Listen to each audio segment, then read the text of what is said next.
arrivas.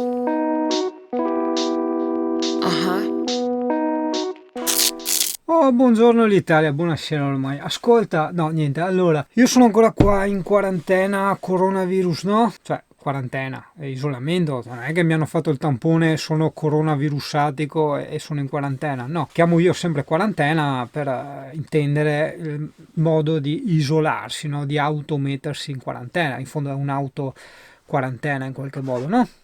Anche se sì, no, resta scorretto perché quarantena si isola di solito chi è infetto da qualcosa. Va bene, dai. Niente, ci ho provato a forzarla, quindi niente, isolamento. Allora, annoiandomi a bestia, essendo anche un pochino stanco e debilitato, ho deciso di rispondere un po' a random ai commenti. Perché debilitato, mentre prima ero carico come un ludro? Perché niente, è successo, come dire, una pesantissima crisi d'astinenza. Fatto sta che sono andato a prendermi il tabacco, poi, ragazzo, ok, poi ho nascosto, però intanto sono andato a prenderlo. Ho fatto 2 tiri, tutto bene, ok, c'è della serie A finalmente. Il terzo schifo, proprio gusto e tutto quanto, un schifo. Iniziavano già subito a prendermi dei giramenti di testa, di quei svarioni pazzeschi, e l'ho buttata via subito, cioè proprio 3 piccolissimi tiri in totale l'ho buttata via, no?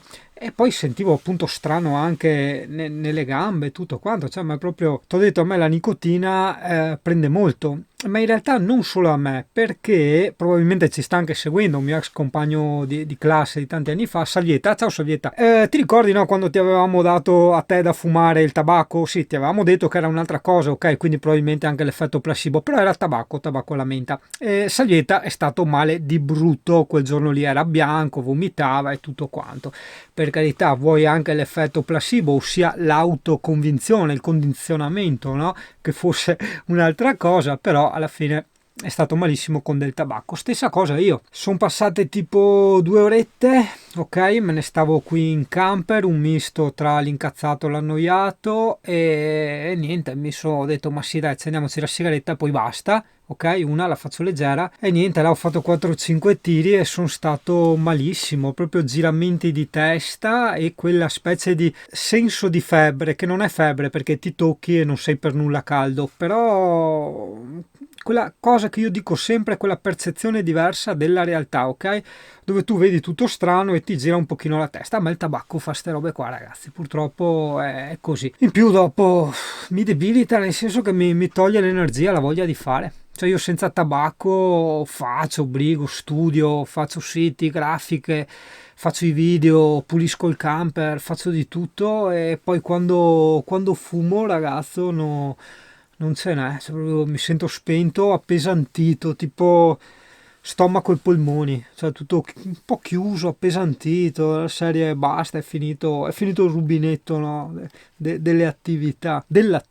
Vabbè, non dilunghiamo troppo sul fumo, avrai capito che se sei un tu molto giovane e stai iniziando a fumare, hai capito che ce l'hai veramente nel deretano, e dirti smettere non lo so neanche se siamo a tempo, insomma, perché il problema è proprio quello, il problema non è fumare, cioè per me puoi farti anche di crack, il problema è continuare a fare ste robe, hai capito?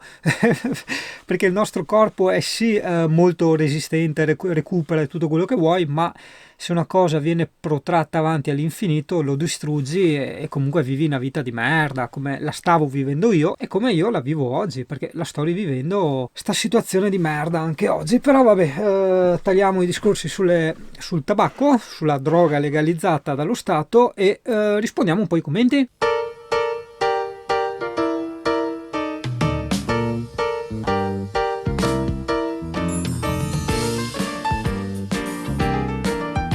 Per la rubrica In salotto con Singano. Ser Singano, col tè? No, beh, non è proprio il tè e la tisana, quindi insomma non chiamarmi nonno Singano, per carità. Caro telespettatore del futuro, stai guardando una puntata registrata nel marzo 2020, no? Ti ricorderà qualcosa questa data, no? Il famoso coronavirus, no? Ti ricordi che ci aveva costretto tutti quanti a stare a casa, no? E quindi io sono qui a casa che dopo aver studiato quello che volevo studiare o che avevo voglia di studiare, fatto i lavoretti che mi erano avevo ancora in piedi, eccetera eccetera, sistemato per quello che potevo sistemare, fatto tutti i miei video eccetera, mi sto annoiando a bestia, quindi per cui ho deciso di leggere così a caso un po' di commenti, andando dai più recenti ai più vecchi, e di rispondere così tranquillamente, visto che ora abbiamo anche il singanolefono, dato che singanolefono più tazza del tè, non della tisana. Adesso vediamo come gestirsi. A bestia! No, scotta a bestia. Quindi iniziamo con i commenti. Avviamo il singanolefono. Eccolo qua, avviato. Apriamo la mia bellissima app. Ok, eccola qua. Questa è l'app del canale. Vado qua su commenti. Eccolo qua. Andiamo, mostra tutto. Allora, una cosa che intanto io volevo anticipare. Tu vedi che io metto praticamente sempre il mi piace, no? Quando io metto il mi piace significa sostanzialmente anche che ho letto quello che tu hai scritto, e quindi insomma mi piace, nel senso anche che sono contento che mi hai rivolto la parola, seppur diciamo in forma scritta, no? Telematica, giustamente, si scrive su YouTube. Però insomma apprezzo, no? Quindi apprezzo, in più soprattutto ti faccio sapere che ho letto. Se poi per caso vedi qualche commento che non ha il mi piace, lì può essere o avevo le balle girate, ho reputato che il commento era un po' del caso, oppure spero che non succeda, perché sia già successo qualche volta, perché proprio mi è sfuggito il commento, perché non sempre mi arrivano le notifiche. Infatti adesso sto iniziando a vedere i commenti in questa maniera qua, e quindi niente, non l'ho letto e non ho messo il mi piace, insomma, ecco. Roberto C, quei ganzi che dici li trovi nei brico vicino agli attaccapanni, di solito ci sono di 1000 tipi. Sì, probabilmente lì parlavo del gancio per attaccare lo zaino, che ultimamente è qua che corre in giro per la casa. Lo volevo attaccato dietro al sedile e alla dinette, come avevo fatto con Scarosso, però volevo proprio lo stesso identico gancio, che era in alluminio satinato e estremamente robusto, non mi ricordo dove l'ho preso. Quindi ok, sì, ho capito il brico, però con questo problema dell'emergenza coronavirus, chissà quando potremmo andarci al brico. Io sinceramente ho anche dubbi che si possa fare il bagno in compagnia quest'estate al mare. Non lo so ragazzo, non lo so. Ma è la puntata il camper del 699 euro. Ma quelli che pensano veramente che il camper costi 699 euro hanno diritto al voto. Ciao Yuri, grazie per il video. Sarò un futuro camperista quando questo maledetto coronavirus se ne andrà. Domanda: l'acqua che hai messo nel serbatoio del camper non è potabile? Per questo hai caricato le 3 taniche con quella potabile? Ma può un comune erogare acqua non potabile? Grazie, continua così. Allora, prima di tutto ci stiamo riferendo al video dell'area camper di Valvasone, quindi è un'area camper. No, rieccomi qua, scusa, no, che appena senti un rumore qua in questa zona, dato che di solito non circola nessuno, ma ci sono più ladri e zingari che civili che girano, hai capito? E quindi per un discorso di percentuali, appena io sento rumore, controllo. Comunque ritorniamo ai comments. Ecco, sì, stavo dicendo, allora è un'area di sosta camper, quindi quel rubinetto dell'acqua che loro mettono a disposizione è sottointeso che va utilizzato per i serbatoi che serviranno per farsi la doccia e per lavarsi le mani, lavare i piatti, hai capito, quelle cose là. Di solito non si beve l'acqua dai rubinetti del camper, questa è una cosa che io sconsiglio vivamente, insomma, sia per un discorso di igiene, anche perché puoi pulire quanto vuoi, puoi mettere l'acqua filtrata quanto vuoi, comunque c'è dell'acqua stagna in un serbatoio sostanzialmente di plastica, capisci? Quindi non si fa sta roba. Dopodiché comunque sprechi la pompa dell'acqua per niente, cioè per riempire ogni volta tipo le pentole della pasta eccetera. Quindi no, io utilizzo queste taniche, hai capito? Nelle taniche, quando ho la possibilità, tipo in quest'area sosta che c'è l'acqua potabile, metto l'acqua potabile, perché anche se comunque va in ebollizione per il tè o per la pasta asciutta, ma comunque anche per il cane, ecco, il cane non gli faccio mica bollire l'acqua, quindi è ottima per dargli da bere al CP. Poi che un comune possa o no mettere l'acqua non potabile, questo non so risponderti. So che di solito nei rubinetti, però i rubinetti dei parchi, non delle aree camper, c'è scritto acqua non potabile, proprio perché lì una persona potrebbe pensarsi di andare a bere, capito? Però in questo caso uno non va a bere dove c'è proprio l'area camper, perché proprio lo vedevi la forma del rubinetto, insomma, che non è un rubinetto da fontanella, insomma, ecco. Stefano, ovviamente scherzando, diceva: si vede che non sei nato figlio di contadini. Ovviamente scherzo, io ci sono nato in mezzo a mucche, galline, tacchini, eccetera eccetera. Ti dirò, mangio carne, ma dei miei animali mai comunque. Complimenti, adoro il tuo bel cagnolone. Allora, no, diciamo, Singano è proprio l'opposto di quello che si pensa. Infatti, sono nato in campagna, infatti mi vedi a Jesolo adesso, ma io non sono di Jesolo, non sono nato a Jesolo, io sono nato e vissuto in campagna, e ovviamente dove c'erano le galline e tutto quanto, e ho visto fin da bambino, insomma, galline con la gola aperta che grondavano di sangue, quindi insomma so cosa può far schifo e cosa non può far schifo, insomma. Che risposta al cazzo ho dato? Vabbè, però è la stanchezza, è la stanchezza. No, veramente m'ha silurato, cazzo, con la sigaretta, la porca miseria. 2 settimane là che non fumavo, ho fumato una sigaretta, sono stato malissimo. Infatti adesso proprio no. Però mi viene voglia di fumare, no, perché mi ritorna in mente il male che sono stato, ho detto no, via, proprio nausea, giramenti di testa, vabbè. Allora, ciao Yuri, io e i miei cani ho sempre fatto una pasta ben cotta, quella normale in offerta dal supermercato, insieme alla carne o tonno e a qualche verdura che mi capita a tiro ostrega. Vedrai che si riempie bene la pancia, dagli solo carne, non semi al massimo secondo me. Ciao, stammi bene. Allora, diciamo qua è un discorso un po' lunghetto, ma vedo di stringerlo il più possibile. Prima di stringerlo e di far nascere questo discorso, voglio ovviamente mettere in primo piano il fatto che CP è seguita da una nutrizionista e anche molto brava e famosa, no? E quindi il CP è salvo sotto quell'aspetto lì. In ogni caso parliamo un po' dei cani in generale, senza scendere troppo nel tecnico, perché non sono un veterinario, non sono uno studioso e quant'altro, però le informazioni base almeno chiariamoci con quelle. Allora, il cane è un animale onnivoro però in prevalenza carnivoro. Diciamo che la prevalenza carnivora del cane si aggira attorno circa al 70-75%, ok? Ovviamente, come ogni essere vivente, quindi anche noi compreso, per vivere bene dovremmo mangiare degli alimenti grezzi allo stato naturale, per il quale il nostro corpo, il nostro istinto ne è attratto. Tipo, probabilmente un cane, se trova un campo di mais, non è particolarmente attratto, se non per nulla, dalle pannocchie, no? Hai capito? Cioè non va là a sgranocchiarsele, a mangiarsele, no.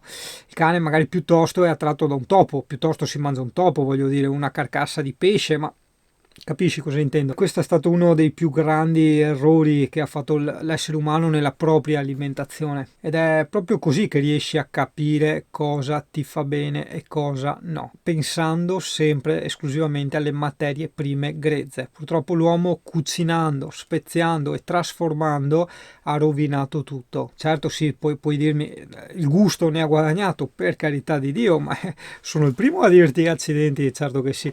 Però purtroppo hai visto come poi stanno male i cani, stiamo male anche noi, no? In ogni caso, appunto, per sto giro qua di discorso che ho fatto, per il discorso della pasta, i cani non sopportano tanto bene le farine, no? Le graminacee. Poi ci sono dei cani più o meno tolleranti o intolleranti, e poi giustamente c'è anche il rapporto quantità per tempo, quindi c'è sempre da vedere. Gli dai, non so, una pasta asciutta una volta ogni 2 mesi, non succede niente. Gli dai un pochino di pasta 3 volte alla settimana per mesi e mesi, e lì diventa grave, hai capito? Cioè sembra un controsenso, ma come per noi, insomma, ecco. Cioè è molto più nocivo fumarsi una sigaretta ogni tanto che farsi un crack una volta ogni 10 anni, cioè capisci cosa intendo? Che fai per i 10.000 iscritti? Ma è sostanzialmente niente. Diciamo che questa è anche una cosa un po' difficile da spiegare, che può risultare anche antipatica. Allora, da una parte sono molto felice è proprio la parola corretta da utilizzare, per tutti i tu che ci sono, perché 10.000 sono pochissimi, almeno per il tipo di canale, per i tipi di argomenti, secondo me sono veramente pochi. Me ne aspettavo sui 200.000, comunque vabbè. Sono veramente pochissimi, questo perché c'è una qualità video e audio penosa.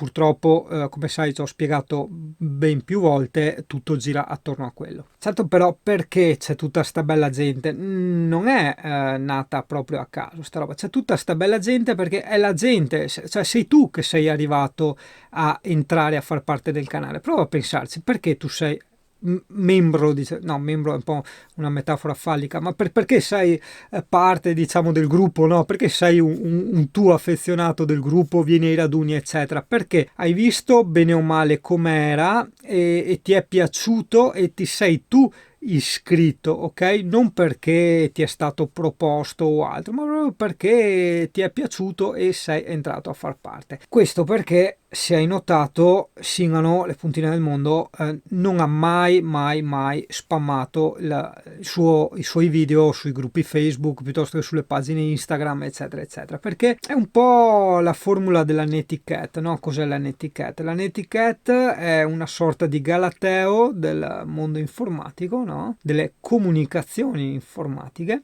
Mi piace chiamarla formula perché per formula possiamo ricordarla con quell'esempio, no? Che l'ha fatta nascere e conoscere come netiquette, che erano i commenti con le lettere in stampatello, no? Quando uno scrive in stampatello in un post Facebook piuttosto che in una chat o in un forum, eccetera eccetera, significa che stava urlando a squarciagola, no? E questo perché cos'è sta formula di netiquette? La netiquette specchia un attimo questo comportamento nel virtuale con la realtà. Quindi dice, per te magari può essere normale scrivere in stampatello eccetera, però ti stai comportando come uno che in mezzo a una piazza o dentro un bar, una pizzeria, un ristorante, si alza dal tavolo e si mette a urlare a squarciagola. Capirai che lo scambiano per matto, no? Altra cosa è appunto il pubblicare i miei video in 50.000 gruppi, nei gruppi degli altri, insomma, ecco, sarebbe come nella realtà io faccio una cosa, un lavoro, un quadro, io faccio un quadro,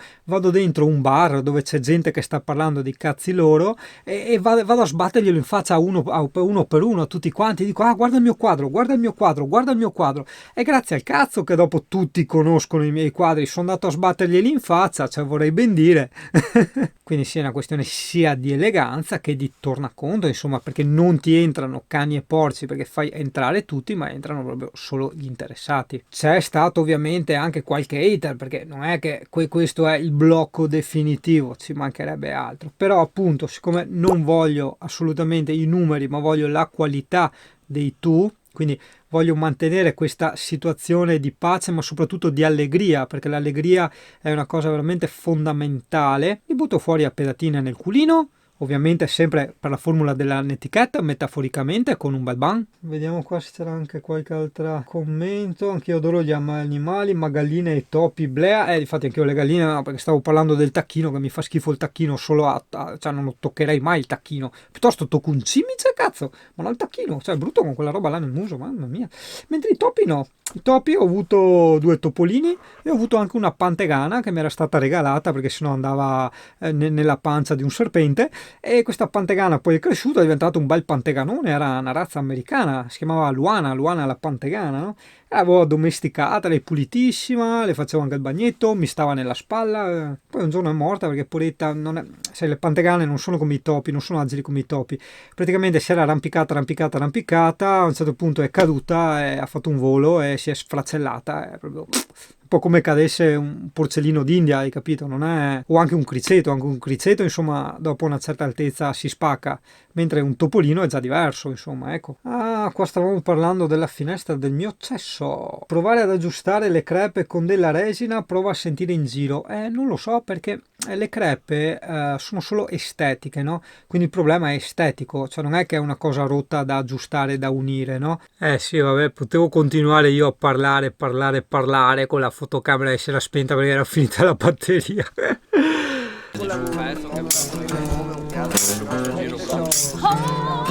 Eccolo.